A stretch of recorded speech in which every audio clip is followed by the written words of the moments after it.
Hi, good afternoon, everyone, and thank you for joining us for our webinar today, using GDTF in a ROBE lighting workflow. My name is Claire Manley, and I'm the Marketing Specialist for GDTF and MBR. Before we get started today, I just have a couple quick housekeeping items to go over. First, this webinar is being recorded, and we'll post it to the GDTF YouTube channel so you can watch it on demand anytime you'd like. Additionally, if you all have questions throughout the presentation, please enter them in the questions box located right in your control panel, and we'll save some time at the end for Q&A and get through as many questions as possible. So without further ado, I'd like to introduce our guest presenter for today, Peter, Customer Service Manager at ROBE Lighting. Thanks, Peter. Hello, welcome to ROBE GDTF webinar. My name is Peter Vanek. I'm from ROBE Lighting, and I'll be talking about general device type format today. I'll describe what GDTF is, what it means for ROBE, what ROBE means for GDTF, and what GDTF might mean for you as well. So in ROBE, I'm involved with technical support, with product development, with developer relations, and I have been involved in GDTF development since the very beginning.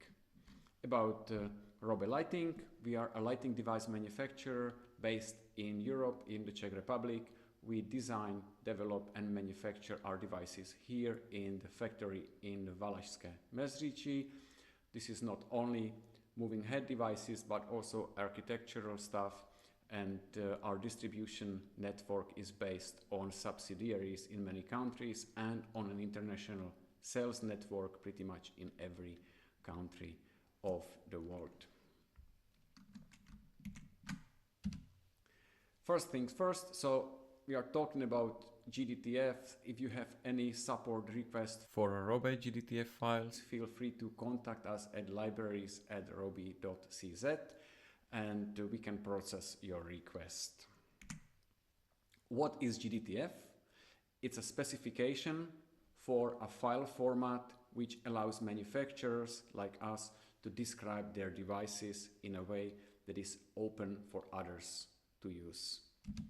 Who are the people who would be using the data? Well, most likely it's you, but it could be lighting designers, it could be engineers, it could be developers. So of course in our industry, the lighting design, controlling, pre-programming, visualizations, planning are the key elements where GDTF is used, but apps and other tools might use the data. Virtual and hybrid events could utilize the data. And since a lot of this nowadays happens in game engines and there is support for GDTF in some of them, game developers could actually utilize the data as well. Little bit about GDTF history from the ROBE point of view. So we have to go back in time to 2006, where the RDM, Remote Device Management Protocol, has been released. And this allowed us to start describing our devices in a form where the controller could automatically use the data. This was really cool. The support for the description was a little bit limited. Unfortunately, it took many years for consoles to catch up and start using the data. We implemented the RDM specification in 2008, and part of RDM is actually being utilized in GDTF because GDTF contains link to the information about the device. So if you go into any of our fixtures, display, product IDs, you would see the RDM UID that is actually unique to every device that we manufacture, but this number is made of multiple segments. The first one represents the manufacturer and the second one represents a device. Well, since this is a fictional device, the ID actually is 0, but this allows the controller to know who is on the other side of the wire. Another interesting part of the RDM is the possibility to transmit software versions, and so what we do in GDTF is that we actually link software versions to DMX modes, and so the controller is able to determine what DMX mode is available from which version and whether a particular DMX mode can and should be used to control this device. So continuing in our historical journey here, 2015 ROBE, we started exploring a custom device description format, started talking to industry partners, and in 2017 MA Lighting came back to us and discussions were opened up with MA and Vectorworks about what today is GDTF. And so the initial concepts have been laid out in 2018, where we started holding monthly meetings, and this is where many industry experts have actually joined us in the conversation. So here I would like to thank to Chris Davis from Heinz System, Richard Thompson from ETC, Chris Kennedy from Champsys, Vangelis Manolis from Atlabase, Lars Verlund from Capture, and many other people who actually started working with us on what today has become as GDTF, which was released in 2019 in the version 1.0, and in 2020 the GDTF 1.1 was released as a DIN spec 15800. And so this is a standardized description, standardized format that allows people to describe their devices and allows others to actually use this data in a standardized form. What is the ROBE role in the GDTF group? Well, we try to bring in the lighting manufacturer's point of view to represent the needs of people who actually manufacture the devices, who have the understanding of what we can provide, what we can measure, and so on and so forth. We also try to work on simplifying of the file creation processes.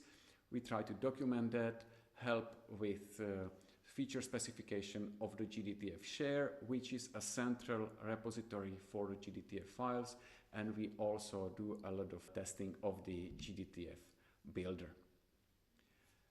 What is the role of GDTF in ROBE? Actually, it's pretty significant because it goes through all of our departments, from software, optics, hardware, and so on and so forth. So GDTF itself gives us more understanding of how our data is used. It allows us to verify and compare the data between various of our devices in a much more standardized form. We can use the GDTF to test our devices and use the devices to test our files, right?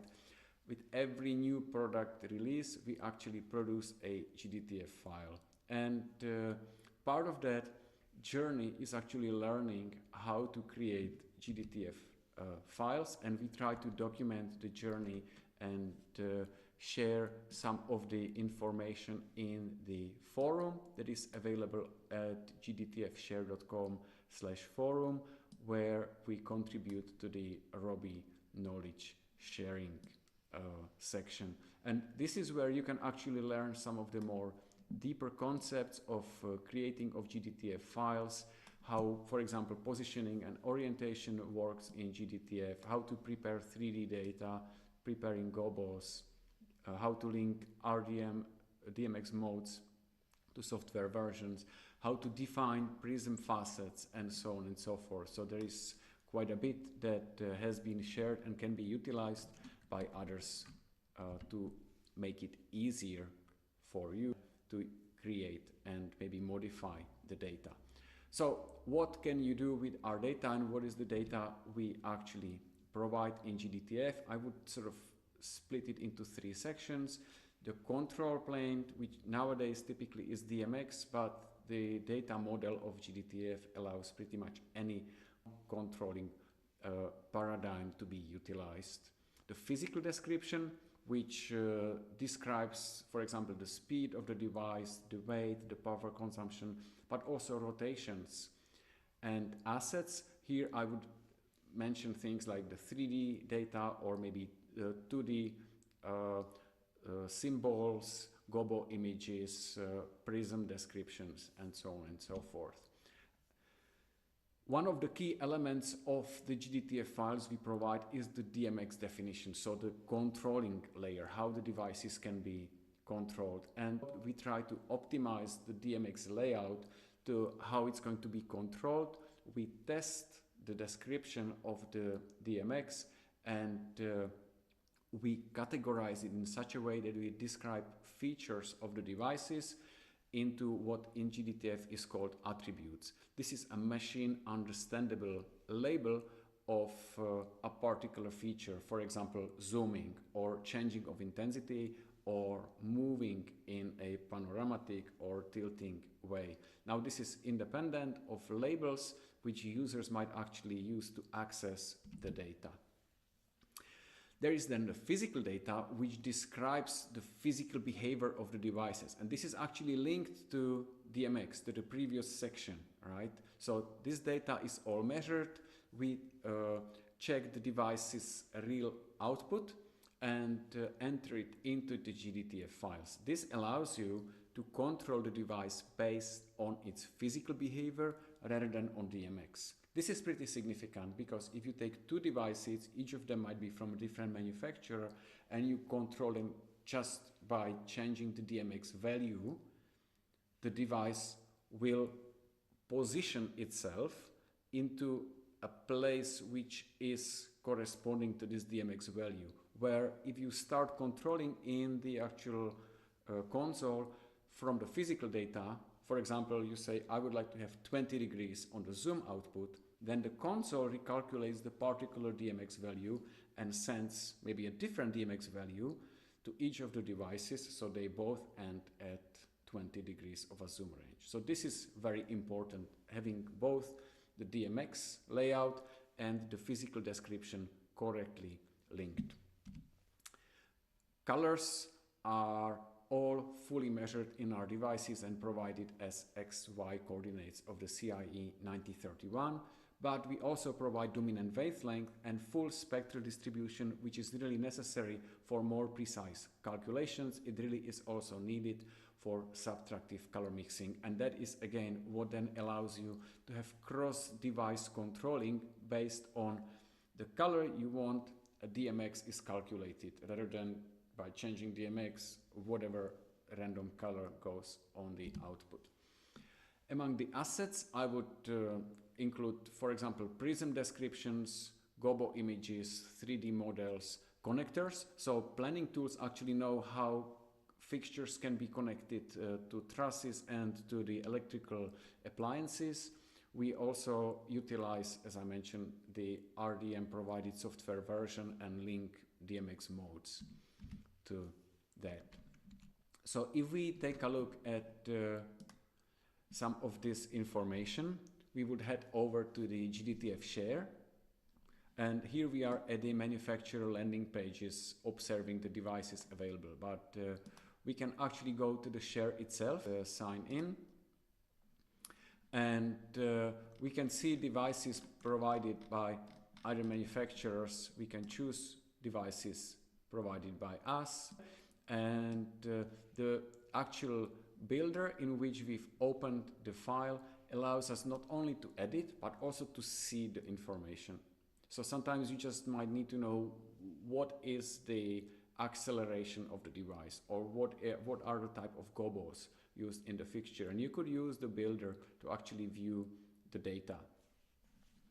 Here, let's take a look at some of the data. The previously mentioned RDM, so this is the device manufacturer, and RDM model ID, the temperature range, so this will be environmental properties, the fixture weight, the DMX. Let's open this side tab where we can see the list of channels, and the way this works is that a particular feature, let's say a movement in the panoramic axis, is linked to its 3D model. It's assigned its controlling DMX channels, and it's labeled by a machine readable attribute which actually describes the feature. Then it also gets a name. The name is really for the user to see, where the attributes is for the machine to know what is going on. Physical data is then entered. In case of pan, it will be physical from and physical to in degrees. So this allows you to position the device based on the angle.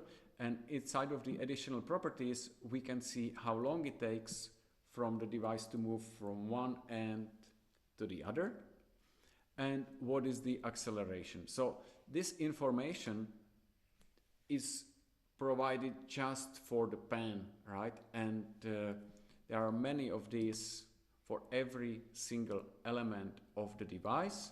Let's take a look, for example, at a zoom. Let's fold the side tab. And again, we have a feature which is controlled by these channels. Is labeled for the machine as a zoom. For the user, we also call it zoom, and we describe the physical behavior going from 5 to 50 degrees. We also fill in how long it takes for the zoom to move. So again, visualizers can actually visualize this properly. And if you take a look at the linking of the DMX controlling data to the physical representation, this is then what allows the console to calculate the proper DMX based on the physical value. So there are many more bits and pieces of information inside of GDTF, description of wheels that includes again description of each individual color of the wheels. For multicolor inserts, there is a full detailed image. If we scroll all the way down to the gobo definitions, we can see high resolution gobos being provided, and we also add in information in a mathematical form about how beam is split when passing through a prism, which then allows the visualizer to actually visualize prisms correctly. The physical description includes, for example, DMX connectors, Ethernet connector, the power connector, and here we would find power consumption, power factor, voltage, and again data that are then needed for power calculations when preparing and planning.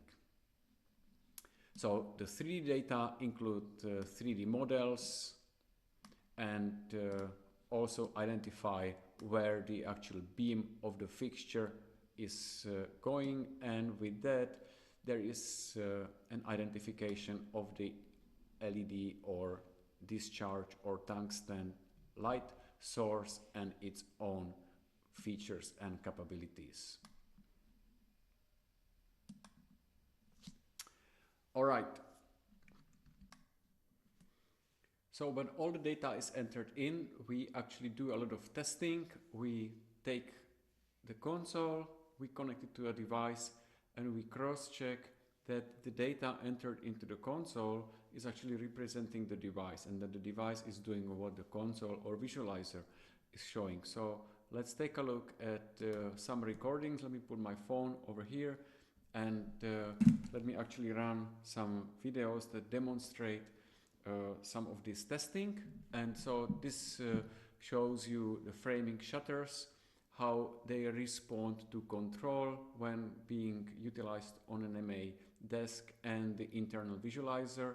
And of course this is very important for people to be able to use these fixtures, or actually the fixture files, for pre-programming without having access to physical devices. And you can see that the result is actually pretty good, comparable between the visualizer and the real output of the fixture. We do the same for pan, tilt, framing shutters, gobos, and so this procedure is trying to ensure that really the physical description represents the device correctly. GDTF does allow us to work on a single file and then spread it around for other people to use. And so we also do testing on AVO. The AVOLites people have been working on a converter to input in data provided in GDTF file. The CAMSYS desks do have an import feature, again, that can take a GDTF file and then provide a fixture file inside to control the device. These were some of the data provided in our files. I try to give you a quick snapshot of information of what GDTF is. If you like to learn more, visit gdtfshare.com. You can also observe the development which happens in the MVR development organization on GitHub. You can visit the ROBE GDTF pages at robe.cz/innovation/GDTF. If you have any question, feel free to ask now after the talk, and thank you very much for your attention.